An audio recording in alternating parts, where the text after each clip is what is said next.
The National Society Descendants of American Farmers, or NSDOAF for short, was formed in 2019. As of March of 2021, the Society has over 1,100 members who have contributed over 1,000 supplements. A supplement is another farmer you have proven in your family. On the NSDOAF website, under the Membership tab is a link to the application.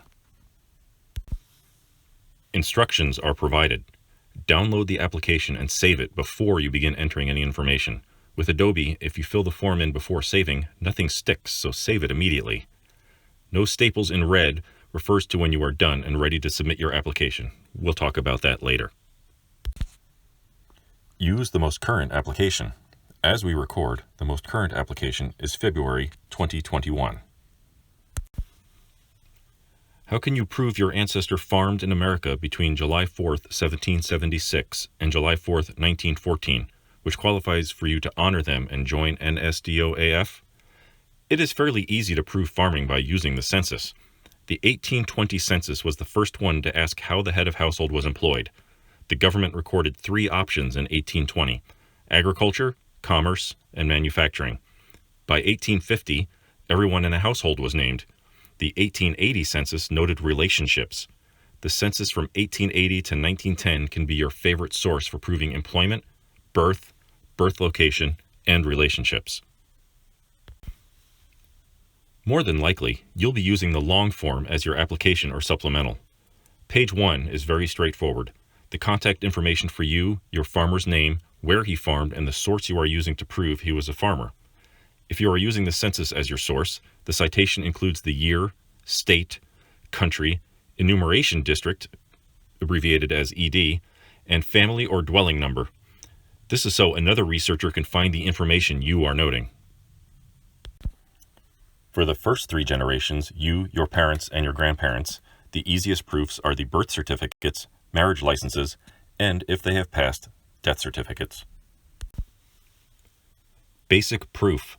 The birth certificate connects the baby to the parents and notes the birth date and birthplace. However, not until the 1902 Act of Congress was the Bureau of Census established as a permanent agency to develop birth registration areas and a standard registration system.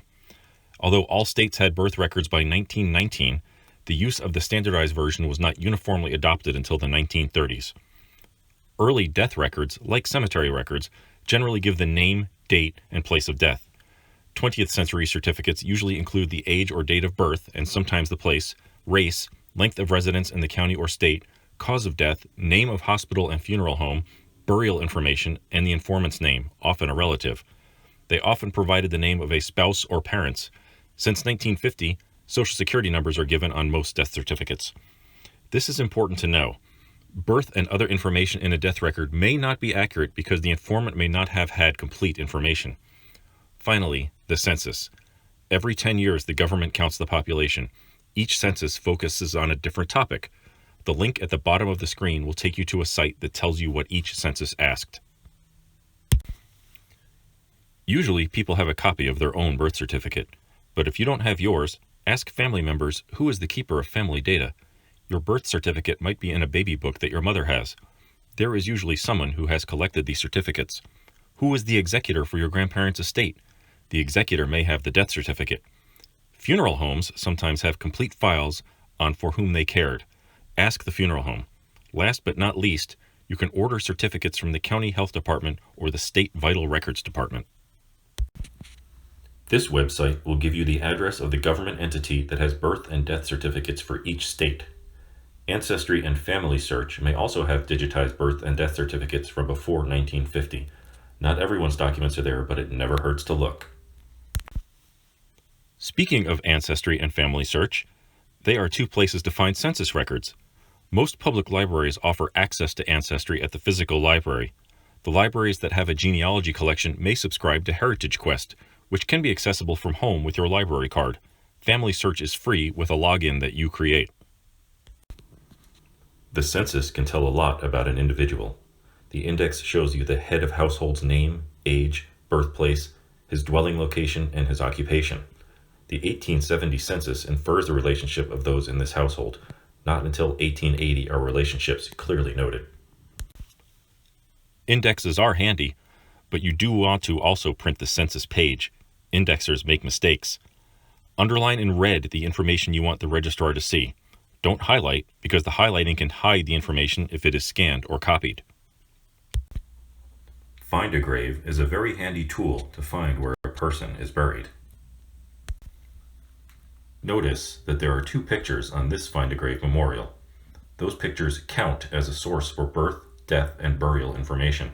If there are no pictures of the stone, then the Find a Grave memorial is a nice clue, but it can't be used as a source. It is a little work, but it will help the registrar if you create a Word document, copy and paste the picture, note the URL, memorial number, location of the cemetery, and information on the stone. Remember to underline in red, not highlight. Never ever jump right back to the person you think is your ancestor. They could be your great uncle or great aunt. You always start with yourself, document each fact, prove each connection with a document like a birth or death certificate. Yes, church records can work as well. Now that you've gathered a few source documents, how do you fill in the NSDOAF application form?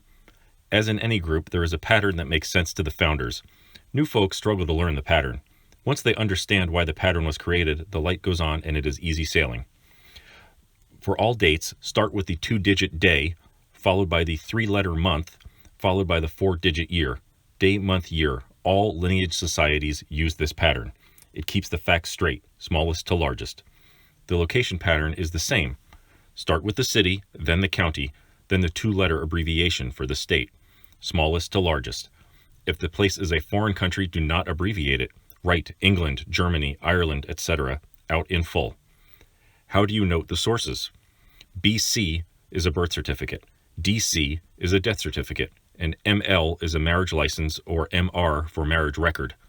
If you and your spouse are on the form, a BC, DC, or ML will suffice.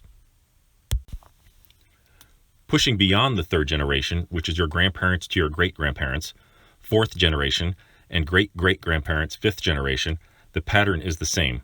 More than likely, there will be no birth certificates. However, there might be death certificates.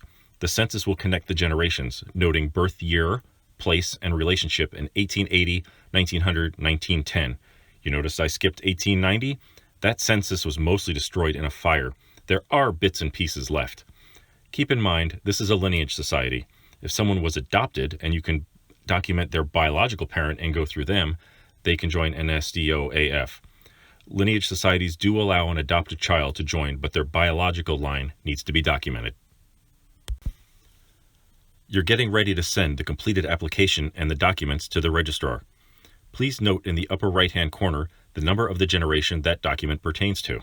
For your birth certificate, put a number 1 in the upper right-hand corner. Why? Just in case they slide off the table.